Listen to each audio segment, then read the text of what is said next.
2020 is finally over, and while in most aspects, most of us would rather forget this past year ever happened, in the anime category, it was a damn good year. 2019 brought us a resurgence in anime quality too, but 2020 really knocked it out of the park. They had some incredible sequels like Kaguya-sama Season 2 and the best season of Attack on Titan to date.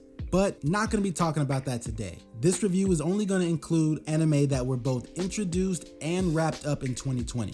These are the top 5 must-see anime in 2020. Number 5, Id Invaded. This show gave me Psycho-Pass vibes right from the start. Another smart, modern future psychological thriller that puts you in the shit from the get-go. Unlike Psycho-Pass, the show flew a little under the radar and didn't get a fraction of the love that Psycho-Pass has gained over multiple seasons and a movie.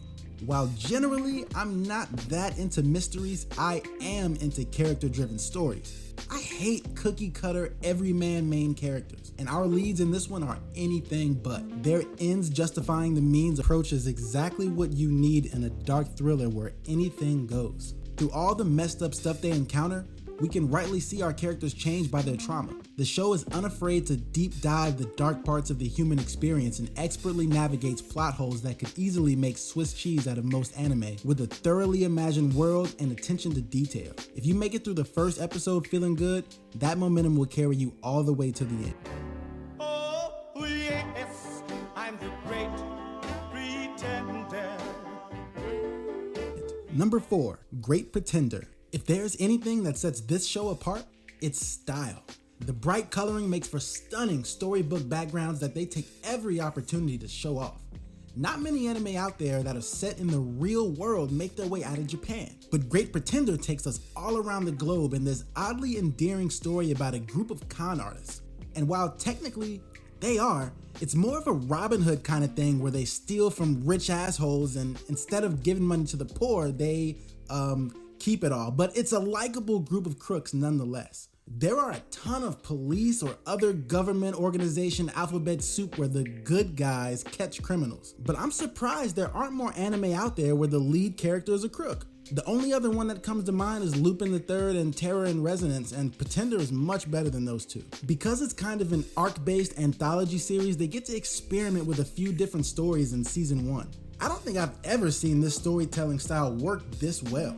We're able to see Edamura grow tremendously from start to finish because there are 3 full stories told and wrapped up within the same season. It really solidified its spot on the countdown by the end because of just how good every story is. There was never a point within this series where it went downhill. In fact, the last story might be my favorite. A couple of our main characters are introduced a little late in the game, but all of them prove their worth by the end of it, even if they do seem like side characters at first. Great characters, great stories, great visual style, and it'll give your Netflix algorithm so much new good data. That's why Great Pretender is my number 4 must-watch of 2020. Number 3, Jujutsu Kaisen. Each show on this countdown keeps reminding me of other anime, and on this one, Yu Yu Hakusho is the obvious comparison.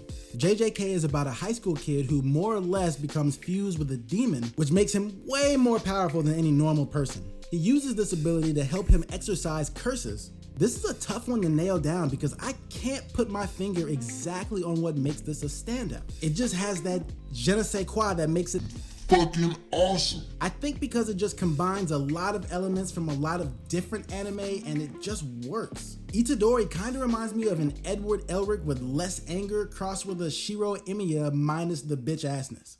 Kaisen also has a masterful balance of action and comedy, maybe the best I've ever seen.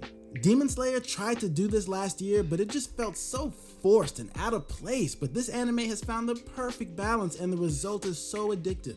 So much so that I'm able to pretty much ignore the single worst anime trope there is and almost an instant turnoff for me in any show, which is the dreaded tsundere cunt character. I don't even want to talk about it. But you know what? She actually does get a little better in the end. These writers know exactly how to inject whatever emotion they want inside you. Whether it's time to laugh, feel the tension, feel hopelessness, anything they want, they can put you right in it and then flawlessly switch gears. The premise is nothing revolutionary, but it's just executed so well that it's in my top 3 anime picks for 2020. Number 2, Tower of God. This might be the most watched anime of 2020. Strictly in terms of popularity, I think it's this year's Demon Slayer, but in my opinion, it's far superior. I don't like to knock anime tropes because after all, I am an anime fan, but it always seems the ones that dispatch with them rise to the top as the creme de la creme. And due to this being adapted from a Korean webtoon, they were pretty easy to avoid. Anyway, I could tell as soon as I heard that music, I was gonna love this show.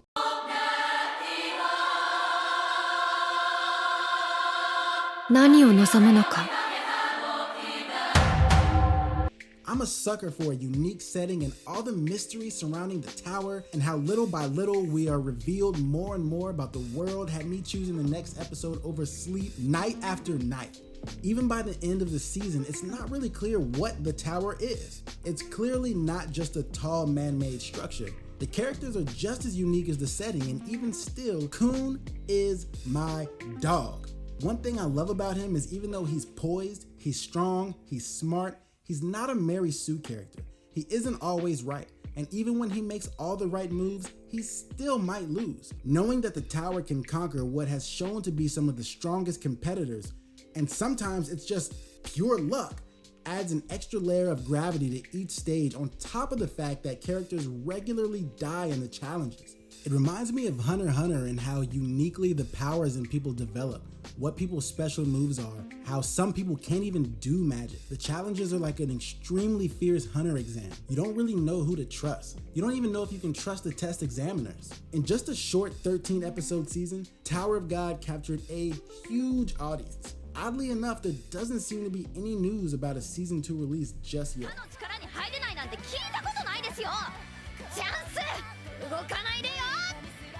何をしても変えられないものがある。諦めろ。そいつは弱みなんかじゃない。ジャングル、海底、砂漠、雪山、ダンジョン。そこにか。ガチャガチャガチャ。